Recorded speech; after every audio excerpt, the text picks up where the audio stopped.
नमस्कार दोस्तों, स्वागत करते हैं मैथी क्लासेज में।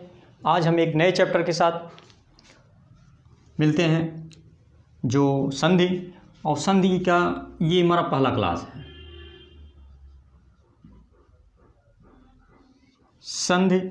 संधि का पहला क्लास है और संधि के विषय में आप थोड़ा सा जान लीजिए कि जो संधि होता है इसमें होता क्या है। संधि में वर्णों का सहवर्णों का मेल होता है। संधि जो होता है इसमें क्या होता है, सवर्णों का मेल होता है। किसका मेल होता है? सवर्णों। या आप सीधा कह सकते हैं कि जो वर्ण होता है, पहले तो इसका हम थोड़ा सा शाब्दिक अर्थ मीनिंग देख लें कि इसका क्या है शाब्दिक अर्थ। शाब्दिक अर्थ संधि का शाब्दिक अर्थ क्या है। देखिए, हम हर क्लास में आपको सबको बताते चल रहे हैं क्रमबद्ध तरीके से। आप रेगुलरिटी क्लास लेते रहेंगे तो निश्चित रूप से आपको सब कुछ मिलता रहेगा। देखिए, संधि क्या है, तो संधि के संबंध में सबसे पहले हम ये जानें कि संधि का शाब्दिक अर्थ क्या है।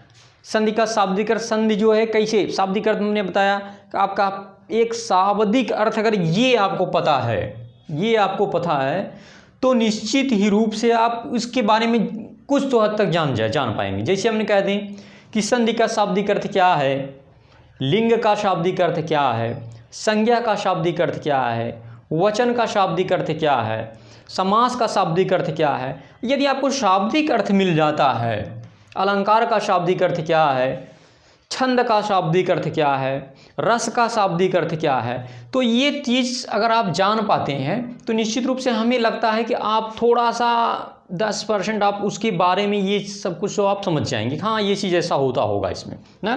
तो हम पहले तो इसके संधि जो है, संधि के शाब्दिक अर्थ में हम थोड़ा सा ध्यान देंगे कि संधि का शाब्दिक अर्थ क्या होता है। तो संधि का जो शाब्दिक अर्थ होता है, संधि का शाब्दिक अर्थ होता है मेल। क्या होता है? मेल। संधि का शाब्दिक अर्थ मेल। इसी को और क्या सकते हैं? जोड़ भी कह सकते हैं भाई, मेल जोड़। इसे और क्या कह सकते हैं? समझौता। क्या कह सकते हैं? समझौता। इसे और क्या कह सकते हैं? संयोग। क्या कह सकते हैं? संयोग। तो संधि का जो शाब्दिक अर्थ है, कभी कभी परीक्षा में ऐसे सीधे ही आपका एक क्वेश्चन सीधे बन जाता है कि जो है संधि का शाब्दिक अर्थ क्या है। क्योंकि मैं कई परीक्षाओं में देखा हूँ ऐसे संयोग से पूछ दिया है कि समास का शाब्दिक अर्थ क्या है, बस एक ही लाइन में। तो सीधा देखिएगा कि जो संधि का शाब्दिक अर्थ होता है वो होता है मेल, जोड़, समझौता, संयोग। अब आप सोच रहे होंगे कि संधि आप जब इतिहास पढ़ेंगे तो आपको पता चलेगा कि एक राजा दूसरे राजा के संधि कर लिए, अंग्रेजों का इनके साथ संधि हो गया। तो संधि का जो शाब्दिक अर्थ होता है, संधि का शाब्दिक अर्थ किसी प्रकार का झगड़ा नहीं है, किसी प्रकार का टकरार नहीं, किसी प्रकार का वैमनस्य नहीं है। जो संधि है उसका शाब्दिक अर्थ होता है मेल। क्या होता है? शाब्दिक अर्थ होता है मेल, मिल जाना, जोड़, जुड़ जाना, समझौता का मतलब होता है यही चीज़, और संयोग का ही मतलब होता है। तो इस प्रकार से अब एक क्वेश्चन आपका बनेगा, हम बारी बारी से एक क्वेश्चन आपको लेके चल रहे हैं कि संधि का अगर शाब्दिक अर्थ पूछ दिए तो मेल। देखिए, इसीलिए ना ज्वाइनिंग मतलब जुड़ जाना। मैंने एक कंपनी ज्वाइन कर लिया, मैंने नौकरी ज्वाइन कर लिया, मैंने कोचिंग ज्वाइन कर लिया। ज्वाइन का मतलब ये होता है जुड़ जाना, कोचिंग से जुड़ जाना, नौकरी से जुड़ जाना, विद्यालय से जुड़ जाना, अपने कार्यालय से जुड़ जाना। तो संधि का जो शाब्दिक अर्थ होता है वो होता है मेल, जोड़, समझौता, संयोग। इसे कुछ भी नाम दे सकते हैं, ठीक ना। तो आप अब समझ पाएंगे संधि का शाब्दिक अर्थ मेल, जोड़, समझौता और संयोग। अब आप ये सोच पा रहे होंगे कि मेल, जोड़, समझौता, संयोग तो हो रहा है, सर कह रहे हैं मेल होगा, जोड़ होगा, समझौता, संयोग सब होगा, लेकिन किसका मेल होगा, किसका संयोग होगा, किसका समझौता होगा? तो आप ध्यान रखिएगा, संधि में जो मेल होता है, जो जोड़ होता है, वो हमेशा किसका होता है? वर्णों का। किसका मेल होता है? मेल किसका होता है? मेल हमेशा होता है वर्ण का। किसका मेल होता है? वर्णों का, अर्थात आप कहेंगे कि वर्ण जब वर्ण मिलते हैं तो वर्ण वर्ण मिलेंगे तो यही हमारा क्या हो जाएगा, यही हमारा हो जाएगा संधि।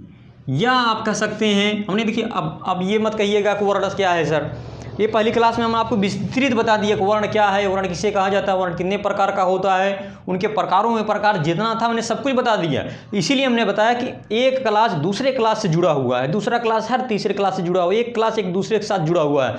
तो देखिए जब वर्ण वर्ण मिलेंगे तो वही हमारा क्या बन जाते हैं, संधि। देखिए हमने कहा ना मेल जोड़ समझौता संयोग, मेल जोड़ समझौता संयोग होगा किसका, तो मेल जोड़ समझौता संयोग होगा हमेशा किसका, वर्णों का। अर्थात वर्ण वर्ण मिलेंगे तो ये क्या बन जाएंगे, संधि। और या इसी का आप कह सकते हैं अक्षर और धन अक्षर ये मिलते हैं तब भी हमारा क्या हो गया, संधि है। या आप कह सकते हैं ध्वनि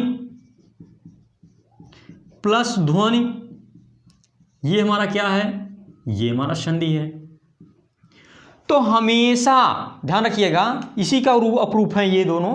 तो संधि का जो आशय होता है वो होता है कि वर्णों का मेल, दो या दो से अधिक वर्ण जो मिलते हैं उसके मिलन को ही हम क्या कहते हैं, संधि कहते हैं। कन्फर्म होगा। तो दो या दो से अधिक वर्णों के मेल से मिलन को हम क्या कहते हैं, संधि कहते हैं। कन्फर्म हुआ, संधि कहते हैं। अब आप इसका थोड़ा सा देखिए, अब कैसे कैसे मेल हो रहा है, जरा इसके मेल को देखिए कैसे मेल हो रहा है। आप कह रहे हैं सर मेल हो रहा है, जरा एक मेल करके दिखाइए। तो जैसे हम आपको बता दें, जैसे हम बताएं कि देवालय, एक हमने शब्द लिखा है देवालय। तो देवालय अभी आपको नहीं तोड़ना, केवल आप ध्यान रखिएगा। अभी आपको धीरे धीरे को अच्छे से आप तोड़ लेंगे, इसमें कौन सी संधि है, किस प्रकार की संधि है, आप तुरंत बता देंगे। और हमको ट्रिक के माध्यम से पूरा ट्रिक ही बता दे रहे हैं, आप सीधा बता देंगे। आपको जोड़ना नहीं आ रहा है, तोड़ना नहीं, कोई बात नहीं, आप देखिए तुरंत बता दिए ये संधि है इसमें। तो ये किस, देवालय। तो देवालय है, जब इसे तोड़ेंगे तो ये क्या होगा, देव, और क्या है आपका आलय, क्या है, आलय। तो अब देखिए क्या है, देवालय जब हमने इसका संधि किया, इसको तोड़ा, मेल किया, तो ये इसका देखिए देवालय, देवालय, और जब देव और आलय, इसमें देव का देखिए, इसमें देव, इसमें क्या है हमारा देव, इसमें हमारा क्या है क्या है, देव का और आलय का आ।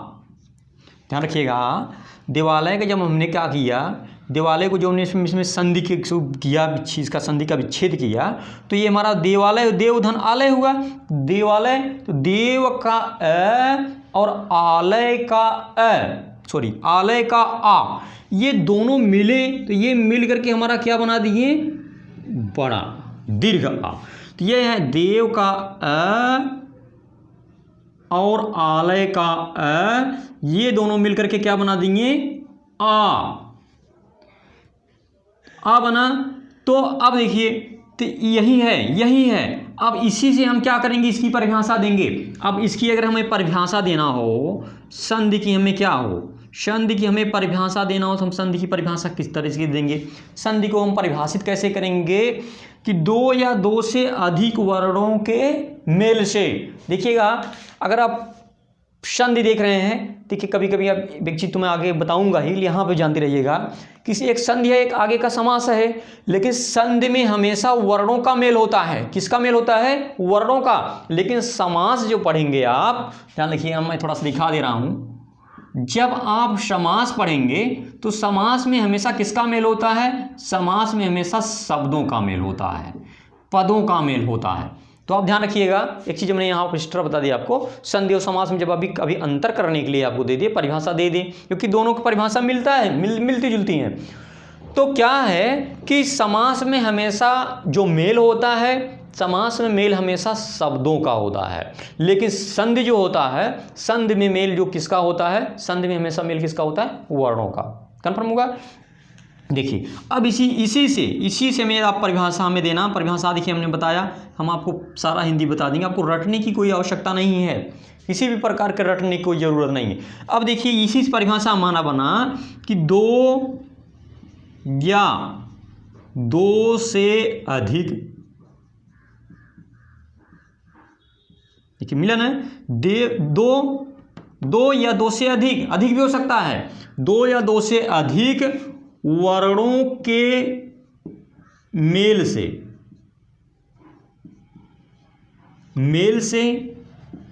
जो विकार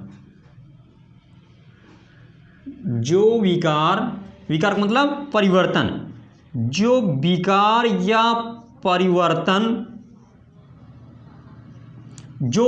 या परिवर्तन होता है, विकार और परिवर्तन को ही हम क्या कहते हैं? संधि कहते हैं। ध्यान रखिएगा, इसी से हमने आपका परिभाषा बनाया कि दो या दो से अधिक वर्णों के मेल से जो विकार या परिवर्तन होता है, विकार या परिवर्तन होता है, उसे हम क्या कहते हैं? संधि कहते हैं। आप बारी बारी देखिएगा, अभी आपको अच्छे से क्लियर हो जाएगा, सारा चीज़ क्लियर हो जाएगा। तो हमने आपको बताया कि मेल किसका होता है? वर्णों का। देखिए, इसका अ मिला, इसका आ मिला, ये दोनों मिल करके परिवर्तन क्या कर दिए? परिवर्तन में आ कर दिए। परिवर्तन ये देखिए, ये मिला, देव का अ, आलय का आ, ये दोनों मिल करके परिवर्तन कर दिए, विकार उत्पन्न कर दिए। तो हमने बताया कि इसी विकार, इसी परिवर्तन को ही हम क्या कहते हैं? संधि कहते हैं। कन्फर्म हुआ? हम आपको बता दें कि दो या दो से अधिक वर्णों के मेल से जो विकार होता है, जो परिवर्तन होता है, उसी विकार और परिवर्तन को ही हम क्या कहते हैं? संधि कहते हैं। कन्फर्म हुआ? उसी विकार और परिवर्तन को भी संधि कहते हैं। एक बार फिर साथ साथ, दो या दो से अधिक वर्णों के मेल से, वर्ण हमेशा कहिएगा क्योंकि वर्णों का ही मेल होता है। अगर शब्द कह देंगे तो समास हो जाएगा, वो बिल्कुल गलत हो जाएगा आपका। दो या दो से अधिक वर्णों के मेल से जो विकार होता है, जो परिवर्तन होता है, उसी विकार और परिवर्तन को ही हम क्या कहते हैं? संधि कहते हैं। कन्फर्म हुआ? अब देखिए, एक संधि है तो निश्चित रूप से एक विच्छेद भी होता है। हम आपको यहाँ पे दिखा देते हैं विच्छेद। तो देखिएगा, ये विच्छेद क्या होता है? विच्छेद के भी बारे में थोड़ा सा जान लीजिए आप कि विच्छेद क्या है विच्छेद। तो विच्छेद के संबंध में समझिएगा। विच्छेद आपको अगर थोड़ा सा एक लाइन में कभी परिभाषा दे दे, संधि का विच्छेद आप पढ़ेंगे, संधि का विच्छेद कीजिए। विच्छेद का मतलब क्या होता है? अलग करना, उसे तोड़ देना। कन्फर्म होगा? तो विच्छेद का मतलब ही होता है अलग कर देना, तोड़ देना। कोई शब्द लिखा हो, उसका विच्छेद। देखिए, एक शब्द लिखा था, क्या लिखा था? देवालय। अब देवालय का हमने क्या किया? ये तोड़ा, तो ये हमारा बना देव, और ये क्या हुआ? आलय। देव आलय, तो ये हमारा क्या हुआ? विच्छेद। ये हमारा संधि वाला शब्द, और ये हमारा कैसा शब्द हो गया? विच्छेद। तो हम ये कह सकते हैं कि समास के नियमों से, देखिए समास का नियम से तो ये शब्द बना हुआ है, इसका आ, ये दोनों जुड़ करके क्या बना दिए? देवालय। तो ये देखिए, तो ये जो विच्छेद है, तो इसकी परिभाषा ही यही होती है कि समास के नियमों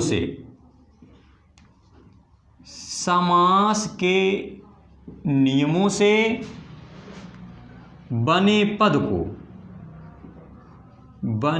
पद को उसकी पूर्व अवस्था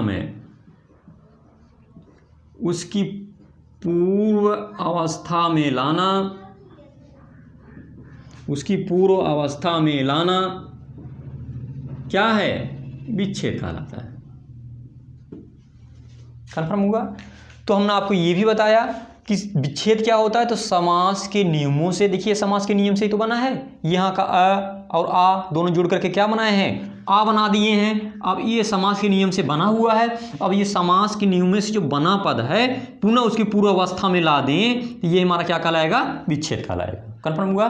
तो समास के नियमों से बने हुए पद को उसकी पूर्व अवस्था में ला दें, तो हमारा क्या हो जाता है? विच्छेद हो जाता है।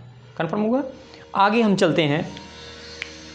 आगे अब हम ये देखते हैं कि समास कितने प्रकार का होता है, समास में कौन कौन से हैं प्रकार उसके, क्योंकि भी परीक्षा में आपसे पूछ लिया जाता है कि समास के कितने प्रकार हैं।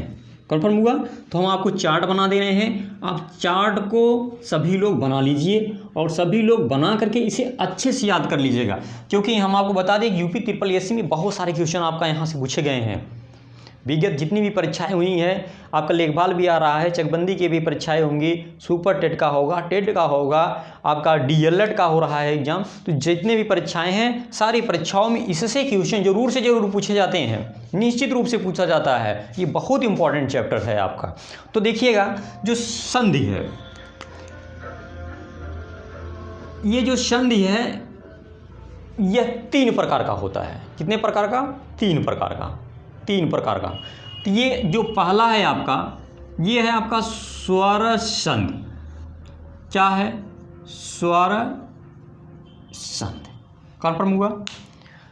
आगे का जो है, जो दूसरा है, इसका नाम है व्यंजन संधि। जो आगे का इसका पार्ट है, तीसरा पार्ट, ये हमारा क्या है? विसर्ग संधि। विसर्ग संधि। कन्फर्म हुआ? ध्यान से रखिएगा, एक क्वेश्चन आपका यहां से बनता है, आपसे पूछ देगा कि संधि। चलिए क्वेश्चन यहां आपको दिखाते चल रहे हैं। पहला क्वेश्चन यहां से आपका यही बनेगा, यहां से पहला वाला प्रश्न आपका यहीं से बन जाता है कि संधि कितने प्रकार की होती है। संधि कितने प्रकार की होती है?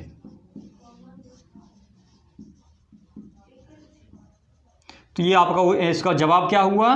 3 प्रकार। आपको सबको जुबानी हो जाना चाहिए। अब हमने आपको बता दिया कि संधि कितने प्रकार की होती है? 3 प्रकार की। तो कौन कौन सी संधि है? स्वर संधि, व्यंजन संधि और क्या है? विसर्ग संधि। आपको बिल्कुल जुबानी हो जाना चाहिए। संधि के कितने भेद, संधि के कितने प्रकार, संधि के कितने रूप? 3। कौन कौन सा है? स्वर संधि, व्यंजन संधि और विसर्ग संधि। कन्फर्म हुआ? आप साथ साथ जुड़े रहिए, आपको निश्चित रूप से आ जाएगा। पूरा कन्फर्म आपके साथ बता रहे हैं कि आपको निश्चित रूप से आएगा। केवल आप जुड़े रहिए, बहुत कठिन नहीं है। बहुत सारे लोग लड़के फ़ोन भी करते हैं कि सर संधि पढ़ा दीजिए, संधि पढ़ा दीजिए। संधि बिल्कुल मुझे समझ में नहीं आता है। ऐसा कुछ भी नहीं है। ये लिखा है, आपको नहीं आएगा तो हम आपको ट्रिक बता देंगे, आप ट्रिक से ही बता देंगे किसमें क्या संधि है, कैसा है। ठीक, तो ध्यान रखिएगा। अब देखिए, अब स्वर संधि के जो भेद हैं, ये भी इसके भी प्रकार हैं। इसका 5 प्रकार का भेद है। पहला क्या है? दीर्घ स्वर संधि। दीर्घ स्वर संधि। जो आगे का है आपका गुण संधि।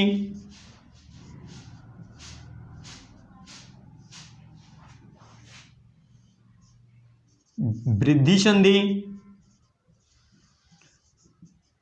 वृद्धि संधि,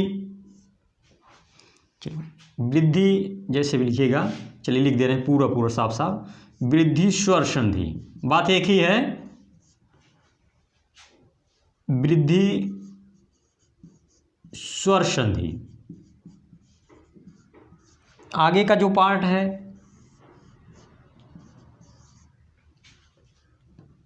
यण स्वर संधि। चलिए, जो 5वां है, 5वां में यहां देखिए लिख दे रहे हैं ताकि आप कुछ समझ में आए। जो 5वां है, ये है अयादि। अयादि स्वर संधि। ये सबको जुबानी याद होना चाहिए। हम बताए, देखिए अब इसी में एक दूसरा क्वेश्चन पूछेगा कि स्वर संधि के कितने भेद हैं। जो ये सब 4 जिसको याद हो गया, निश्चित रूप से कभी नहीं भूलेगा। देखिए, ये संधि के 3 भेद, स्वर संधि, व्यंजन संधि और विसर्ग संधि। देखिए, एक ही शब्द को मैं कितनी बार बोल रहा हूँ, इसके बावजूद अगर जिसका क्वेश्चन गलत हो जाता है तो फिर वो समझेंगे भाई। देखिए, एक ही शब्द को मैं कितनी बार रिपीट करता हूँ। मैं 5 बार एक ही शब्द को बोलता हूँ ताकि आपको जुबानी हो जाए। एक बार वीडियो देखे तो आप एक ही बार में आपको स्पष्ट हो जाए सब कुछ, क्या है इसका, क्या खेला है संधि का।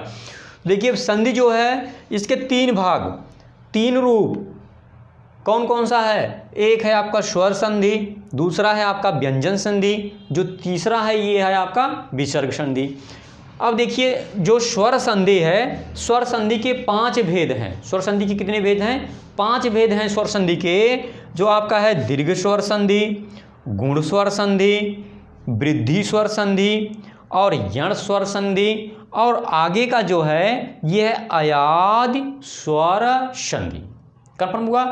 मैं समझ पा रहा हूँ, अच्छे से याद होगा। एक मैं फिर दोहराता हूँ, दीर्घ स्वर संधि, गुण स्वर संधि, वृद्धि स्वर संधि, यण स्वर संधि और अयादि स्वर संधि।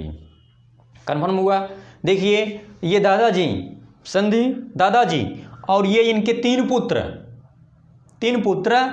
ये कौन कौन से हैं? देखिए दादाजी का नाम देखिए जुड़ा हुआ है इनके साथ, पहले इनका नाम, इनके दादाजी का नाम, स्वर संधि, इनके 3 पुत्र, फिर अगला वाला पुत्र कौन सा है? व्यंजन, इनका भी दादाजी का नाम जुड़ा हुआ है। देखिए अगला वाला पुत्र कौन सा है? विसर्ग, और इसमें दादाजी का नाम जुड़ा है। दादाजी का नाम देखिए सबके अंत में जुड़ा हुआ है, यानी इनके पिताजी का नाम इन सबके देखिए अंत में जुड़ा हुआ। देख पा रहे हैं कि नहीं देख पा रहे हैं? अब क्या है कि इनके, अब देखिए ये इनके पिता, ये और इनके पिता, ये देखिए सबका नाम अब जुड़ा हुआ है। देखिए ए क्या हुआ? इनके पुत्र हैं दीर्घ, अब इनका नाम जुड़ा हुआ है स्वर का, अब इनका नाम जुड़ा है, दादाजी का नाम जुड़ा है। तो अब इनके कितने पुत्र? इनके 3 पुत्र, और इनके जो है 5 पुत्र, इनके कोई संतानें नहीं है। ध्यान रखिए, इनमें कुछ विशेष नियम हैं। संतान केवल किसकी है? केवल स्वर संधि की। इन सब की संतानें नहीं हैं, बल्कि इन सब के कुछ नियम हैं, जिस नियम अपने नियम पे, अपने कानून पे, दायरे में चलते हैं। तो ये है, इसमें कुछ क्या है? कुछ नियम हैं, लेकिन प्रकार नहीं है। अभी कहते व्यंजन कितने प्रकार का होता है, तो नहीं। विसर्ग, इसका भी क्या है? इसमें कुछ नियम होते हैं, इसमें भी कुछ नियम होता है। तो प्रकार जो होता है वो केवल स्वर संधि का प्रकार होता है। कंफर्म हुआ? तो अब हम एक बार इसी नीचे वाले को मिटाते हैं। पहले एक बार हम आपको स्वर संधि किसी, ये आपका स्वर संधि किसे कहा जाता है, एक बार मैं आपको बताता हूँ कि व्यंजन संधि किसे कहा जाता है, फिर एक बार मैं आपको बताता हूँ कि विसर्ग संधि क्या होता है। इसके बाद हम इन सारे को प्रकारों को स्पष्ट करता हूँ। कंफर्म हुआ? तो आप देखिएगा कि स्वर संधि किसे कहा जाता है, स्वर संधि किसे कहा जाता है। देखिए स्वर संधि क्या होता है? स्वर संधि होता है, मेल जो होता है वो प्रथम शब्द का मेल। देखिए किस प्रकार से मेल होगा? वर्णों का तो मेल होगा, लेकिन किस प्रकार से? तो कोई भी शब्द होगा, जैसे हम आपको लिखा देवालय, लिखा देव और प्लस आलय, एक शब्द लिखा देवालय, देव प्लस आलय। तो आप यहाँ पे समझिएगा कि जो स्वर संधि है इसमें होता क्या है कि देखिए ये प्रथम शब्द है, ये प्रथम शब्द किसे कहा जाता है? तो 2 या 2 से अधिक वर्णों के मेल को ही हम क्या कहते हैं? शब्द कहते हैं। 2 या 2 से अधिक वर्णों के मेल के सार्थक समूह को शब्द कहते हैं। कंफर्म हुआ? 2 या 2 से अधिक वर्णों के मेल को, सार्थक समूह को हम क्या कहते हैं? कहते हैं शब्द। और सार्थक समूह हमने कहा, तो सार्थक का मतलब होता है कि भाषा में जिसका कुछ अर्थ हो, उन्हीं को हम क्या कहते हैं? सार्थक शब्द। लेकिन हमने सार्थक शब्द एक बार कहा, तो सार्थक शब्द का मतलब होता है कि भाषा में जिसका कुछ अर्थ हो। कंफर्म हुआ? उसी को हम क्या कहते हैं? सार्थक शब्द। तो देखिए ये एक शब्द, ये दूसरा शब्द। तो देखिए प्रथम शब्द का, यहां देखिएगा, प्रथम शब्द का अंतिम अक्षर, प्रथम शब्द का अंतिम अक्षर स्वर हो। अंतिम अक्षर, अंतिम वर्ण क्या हो? स्वर हो। ध्यान रखिएगा। तथा दूसरे शब्द का प्रथम अक्षर भी क्या हो? स्वर हो। तो हम उसे क्या कहते हैं? स्वर संधि कहते हैं। आपसे अगर कभी पूछ दे स्वर संधि किसे कहा जाता है, आपने सब संधि पढ़ लिया, स्वर संधि कहा किसे जाता है? तो स्वर संधि किसे कहा जाता है कि जब स्वरों का मेल हो। स्वरों का मेल कहाँ से होगा? तो प्रथम शब्द का अंतिम अक्षर और दूसरे शब्द का प्रथम अक्षर। फिर से ध्यान देखिए एक बार, प्रथम शब्द है, ये दूसरा शब्द है, ये पहला शब्द दूसरा शब्द, तो प्रथम शब्द का अंतिम अक्षर और दूसरे शब्द का प्रथम अक्षर, ध्यान रखिएगा, प्रथम शब्द का अंतिम अक्षर और तथा दूसरे शब्द का प्रथम अक्षर दोनों क्या हो, दोनों स्वर हों, तभी स्वर संधि होगा, नहीं तो स्वर संधि नहीं होगा। नहीं समझ में आ रहा है? हमने कहा कि कोई भी शब्द को उसका जब विच्छेद कर दें, विच्छेद करने के बाद एक विच्छेद आपको बताया कि आप समझिएगा विच्छेद, क्योंकि एक साथ दूसरे जुड़ा विच्छेद आप आज समझ में आए तो आप विच्छेद समझिएगा कि जिस संधि के नियमों से बने हुए शब्द को उसकी पूर्व अवस्था में ला देना ही क्या है, विच्छेद है। तो देवालय, अब देखिए देवालय, देव का अ प्लस आलय का आ, देव का अ प्लस आलय का आ, ये दोनों देखिए प्रथम शब्द का अंतिम अक्षर का स्वर है, दूसरे शब्द का प्रथम अक्षर क्या है, आ है, दोनों स्वर हैं। आप सोच रहे हैं स्वर कहाँ से? देखिए पीछे वाला क्लास वीडियो का अच्छे से देखिएगा, तो ये भी स्वर है, ये भी स्वर है, हाँ, तो स्वर किसे कहा जाता है, आप समझ पा रहे होंगे। तो ये भी स्वर और ये भी स्वर, तो प्रथम शब्द का अंतिम अक्षर क्या हो, स्वर हो, और दूसरे शब्द का प्रथम अक्षर भी क्या हो, स्वर हो। अर्थात जब स्वरों का मेल होगा, प्रथम शब्द का अंतिम अक्षर स्वर, दूसरे शब्द का प्रथम अक्षर स्वर, जब स्वरों का मेल होगा तो निश्चित रूप से वो संधि कौन सी हो जाएगी, स्वर संधि। कन्फर्म हुआ? जैसे हम लिख दें रामाधन ईश, रामाधन ईश। अब देखिए इस रमा का क्या है हमारा, रमा का आ, रमा का आ और प्लस ईश का ई, तो देखिए ये भी स्वर है, ये भी स्वर है। तो जब स्वरों का मेल होता है तो स्वरों के मेल को ही, स्वरों के मेल को हम क्या कहते हैं, संधि कहते हैं। स्वरों के मेल को ही हम क्या कहते हैं, स्वर संधि कहते हैं। तो हमने बताया प्रथम शब्द का अंतिम अक्षर क्या हो, स्वर हो, और दूसरे शब्द का प्रथम अक्षर क्या हो, स्वर हो। तो प्रथम शब्द का अंतिम अक्षर यदि स्वर होगा, दूसरे शब्द का प्रथम अक्षर यदि आपका स्वर होगा, तो निश्चित रूप से वो संधि कौन सी हो जाएगी, स्वर संधि हो जाएगी। कन्फर्म हुआ? जैसे हम आपको दिखाएं, जैसे लिख रहे हैं विद्या, विद्या और प्लस आलय, विद्या और प्लस आलय। तो विद्या और प्लस आलय एक दो शब्द लिखा हुआ है भाई, संधि का नियम से तभी से विच्छेद किया गया है इसका। तो कोई संधि होगा, नियम से कोई शब्द बना होगा, उसी का ये विच्छेद किया गया है। तो ये कहता है कि इसका देखिए, इसका प्रथम शब्द का अंतिम अक्षर क्या हो, स्वर हो, और दूसरे शब्द का प्रथम अक्षर क्या हो, स्वर हो। तो प्रथम शब्द का जब अंतिम अक्षर स्वर होगा, दूसरे शब्द का प्रथम अक्षर स्वर होगा, जब स्वरों का मेल होगा, स्वरों के मेल को ही हम क्या कह देते हैं, स्वरों के मेल को ही हम क्या कर देते हैं, हम कह देते हैं आपका स्वर संधि। जैसे एक और उदाहरण हम आपको लेकर के दिखाते हैं, जैसे कह दे पर्यावरण, पर्यावरण। अब पर्यावरण दे दें, अब इसका जब हम तब तक पता करेंगे, जब तक हम नहीं इसका संधि नहीं करेंगे तब तक हम कैसे बताएं कि स्वर संधि है, व्यंजन संधि है, विसर्ग संधि है। अभी तो हम ट्रिक आपको बताए नहीं है। अब इसको कैसे हम बता दें कि स्वर संधि है, व्यंजन? हम इसको जब तोड़ेंगे, जब इसका विच्छेद करेंगे, जब ने इसका विच्छेद किया, इस शब्द का जब विच्छेद किया, तो ये हमारा वो परी, क्या हुआ, परी, और ये है हमारा क्या है, आवरण। क्या हुआ, आवरण। तो ये क्या है, इसमें देखिए परी का ई और ये आ, इन दोनों का मेल हो रहा है। तो देखिए ये भी प्रथम शब्द का अंतिम अक्षर क्या है, स्वर है, दूसरे शब्द का प्रथम अक्षर क्या है, स्वर है। तो दूसरे प्रथम शब्द का अंतिम अक्षर स्वर और दूसरे शब्द का प्रथम अक्षर स्वर। तो ये हमारा क्या हुआ, ये हमारा क्या हो गया, आपका स्वर संधि। निश्चित रूप से हम आप समझ पा रहे होंगे। एक बार मैं फिर से बताता हूँ कि आपका स्वर संधि क्या है। आप स्वर संधि के संबंध में समझ लीजिए।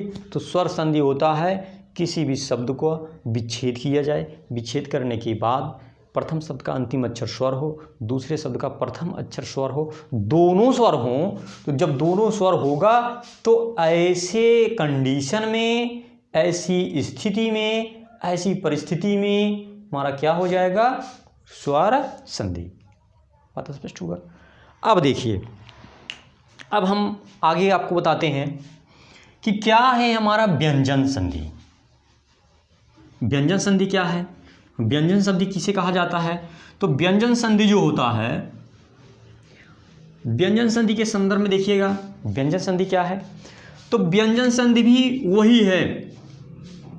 इसमें क्या हो जाता है, इसमें होता है कि प्रथम शब्द का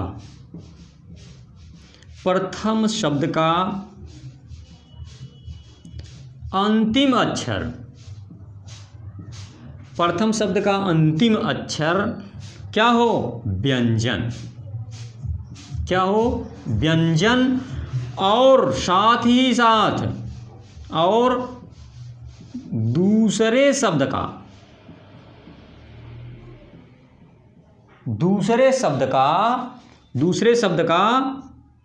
अंतिम अक्षर,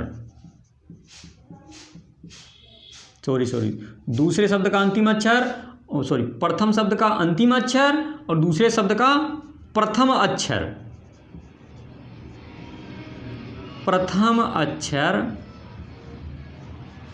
क्या हो, चाहे वह स्वर हो, चाहे वह व्यंजन हो, इससे हमसे कोई मतलब नहीं। हमें केवल इस बात को ध्यान में रखना है। देखिए, ये आपको ना पकड़ में आए कोई बात नहीं, छोड़ दीजिए, इसको मत पकड़िए, कोई दिक्कत नहीं, लेकिन ये देखिएगा कि अंतिम अक्षर क्या हो, अंतिम अक्षर हमेशा क्या हो, व्यंजन। अगर प्रथम शब्द का अंतिम अक्षर क्योंकि वो स्वर होगा तब भी वही व्यंजन कहलाएगा, यदि अगर आपका स्वर होगा तब भी व्यंजन कहलाएगा, लास्ट वाला व्यंजन होगा चाहे स्वर होगा, जो भी होगा, वो हमेशा क्या कहलाएगा, हमारा व्यंजन संधि ही तो कहलाएगा। कन्फर्म होगा। तो जैसे हम आपको दिखाएं, जैसे हमने लिखा वाक और धन ईश, एक शब्द था वागीश, एक हमारा शब्द था वागीश। जब हमने इसको इस पे कभी छेद किया तो हमने मिला कि वाक और ईश। जब इसका संधि विच्छेद, तो आप सोच रहे हैं सर जी संधि विच्छेद करते चले जा रहे हैं, हम लोगों को समझ में नहीं आ रहा है, तो आएगा। अभी तो हमने नियम पढ़ाया नहीं, अभी तो उनकी रूपरेखा बता रहे हैं, अभी हमने पढ़ाया नहीं कुछ, संधि क्या कुछ नहीं भी नहीं, आपको रूपरेखा बता रहे हैं किस तरीके से आप केवल जुड़ जाइए। तो देखिए, ये वागीश, तो वागीश का जब हमने इसका विच्छेद किया, अब विच्छेद मत पूछिएगा विच्छेद क्या है, विच्छेद आप जानते रहिएगा विच्छेद क्या होता है। तो जब हमने विच्छेद किया तो ये हमारा बना वाक और फिर आगे क्या बना, ईश। अब देखिए, इस प्रथम शब्द का अंतिम अक्षर देखिए व्यंजन है भाई, बिल्कुल शुद्ध व्यंजन है। देखिए कब, देखिए क्या लिखा हुआ, हलंत व्यंजन। अब देखिए इधर हमारा क्या है, स्वर है, देख रहे हैं नहीं, ये हमारा क्या है, स्वर है। तो हमने बताया कि इससे तो कोई मतलब, चाहे स्वर होता चाहे व्यंजन होता है, घबराने की कोई बात नहीं, केवल हमें इस बात को देखना है कि प्रथम शब्द का अंतिम अक्षर पूरी तरीके से हमारा क्या होना चाहिए, व्यंजन होना चाहिए। कन्फर्म हुआ। जैसे एक शब्द था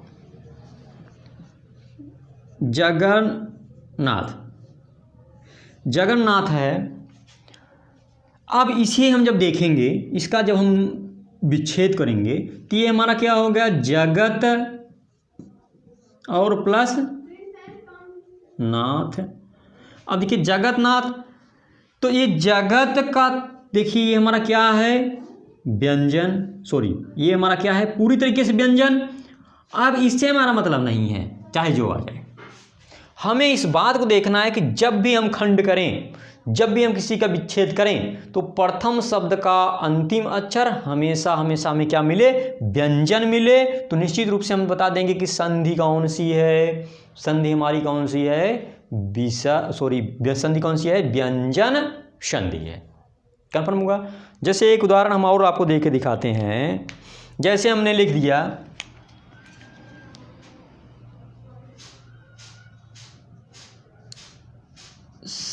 सम्मति, एक हमने लिखा है सम्मति। अब जब सम्मत लिखा है, हम इसका जब आप खंड करेंगे तो ये हमारा हो जाएगा सम, और फिर ये क्या हो जाएगा मति। अब देखिए प्रथम शब्द का अंतिम अक्षर पे क्या लगा है, वो हलंत, तो निश्चित रूप से ये हमारा क्या होगा व्यंजन, और हमें इसी की जरूरत थी। तो हमने आपको बता दें जो व्यंजन संधि होता है, व्यंजन संधि किसे कहा जाता है, व्यंजन संधि होता है कि प्रथम शब्द का अंतिम अक्षर हमेशा हमेशा क्या होना चाहिए, व्यंजन होना चाहिए। ऐसी कंडीशन में हमारा क्या होगा, व्यंजन संधि होगा, कन्फर्म होगा। आगे हम देखते हैं विसर्ग संधि। विसर्ग संधि किसे कहा जाता है,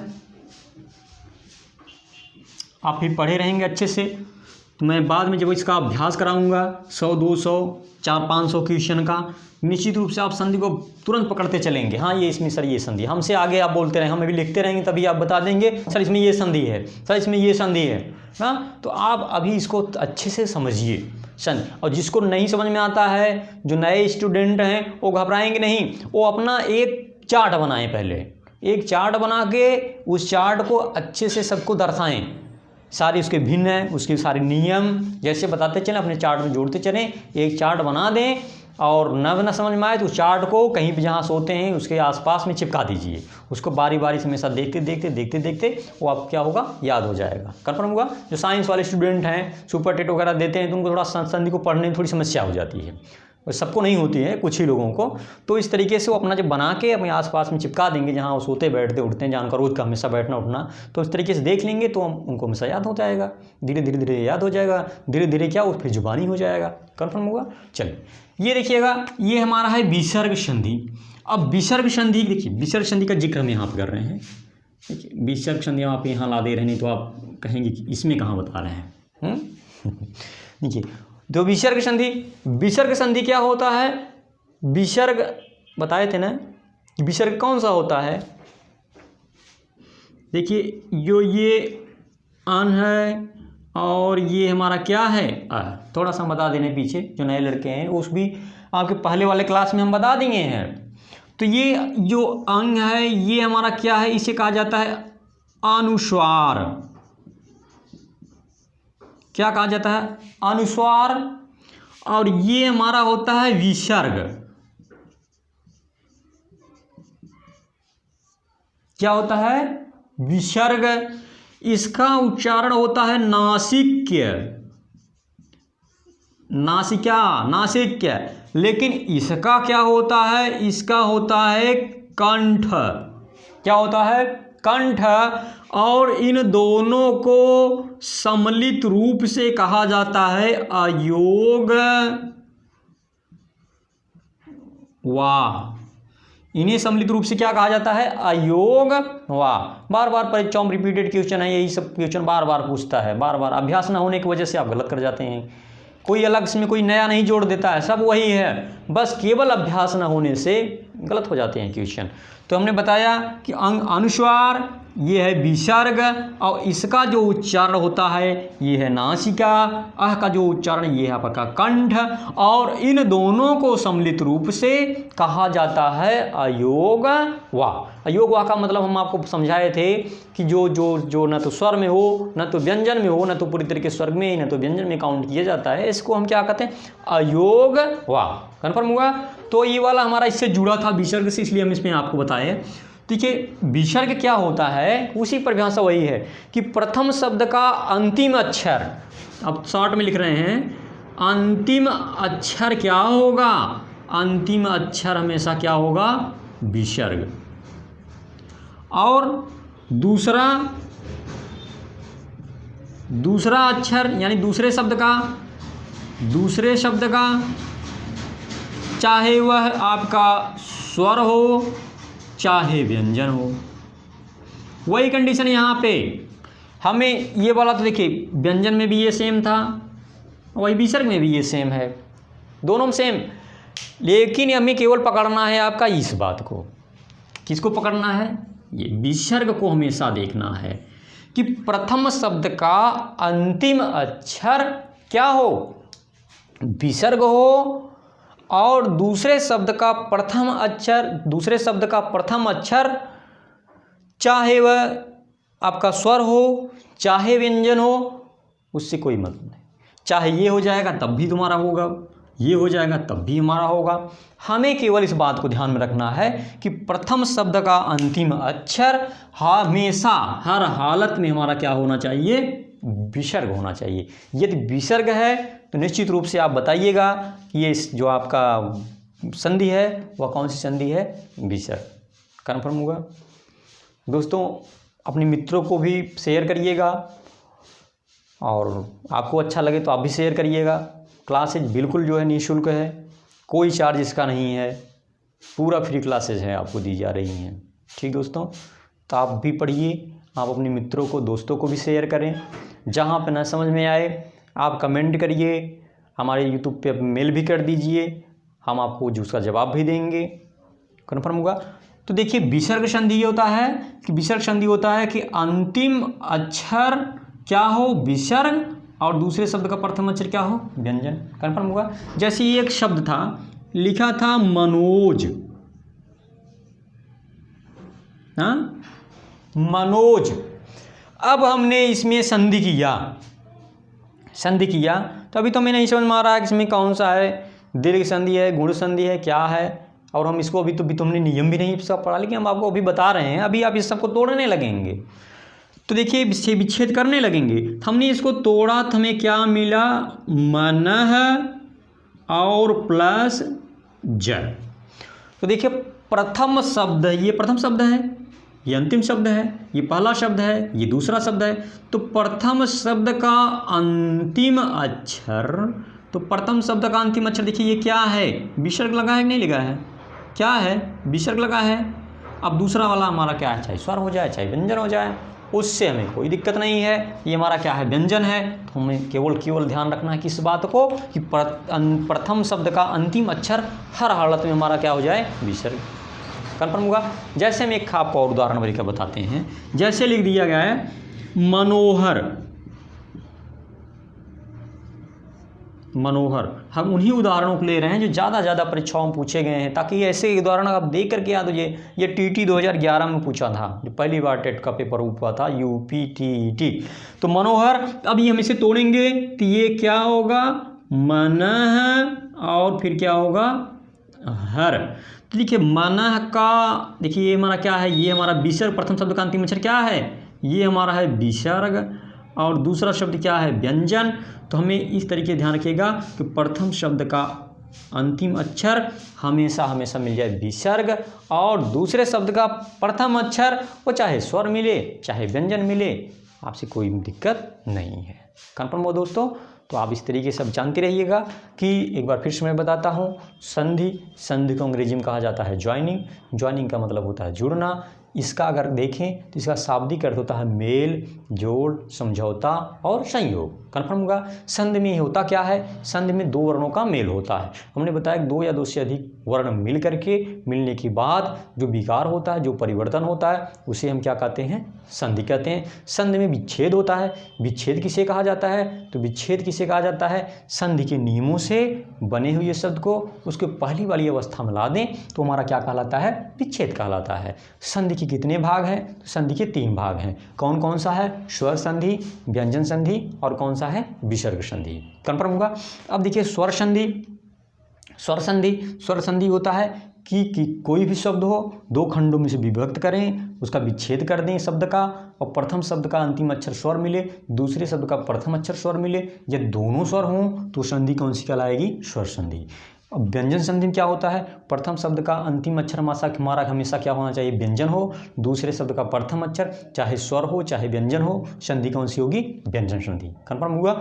विसर्ग संधि किसे कहा जाता है, तो प्रथम शब्द का अंतिम अक्षर हमेशा क्या हो, विसर्ग हो, दूसरे शब्द का प्रथम अक्षर वो चाहे स्वर हो जाए चाहे व्यंजन हो जाए, निश्चित रूप से वहाँ पर संधि कौन सी हो जाती है, विसर्ग संधि हो जाती है। कन्फर्म हुआ। आगे दोस्तों हम मिलते हैं नेक्स्ट क्लास में, और वहाँ पर हम आपको लेंगे एक बारी बारी से एक एक पार्ट को बताएंगे, फिर स्वर संधि, फिर इसके बाद हम व्यंजन पढ़ेंगे। पहले तो इस स्वर संधि पढ़ेंगे, अब स्वर संधि के जितने भेद हैं मैं उनका अध्ययन करूँगा। इसके बाद फिर हम व्यंजन संधि का अध्ययन करूँगा, फिर किसका अध्ययन करूँगा, विसर्ग संधि का अध्ययन करूँगा। हम एक बार और आपको बता दें, क्लास बिल्कुल निःशुल्क है, किसी प्रकार का कोई चार्जेस नहीं लिया जा रहा है। आप भी पढ़िए और आप सबके सहूलियत के लिए ही क्लासेस चलाए जा रहे हैं, ताकि आप अच्छे से स्टडी कर सकें, घर पे बैठ कर के स्टडी कर सकें। अगर जैसे संस्थान चालू होता है तो आप क्लासेज ऑफलाइन भी आप क्लासेज ले सकते हैं। कर पाऊँगा। तब तक लो दोस्तों, धन्यवाद आप सबका।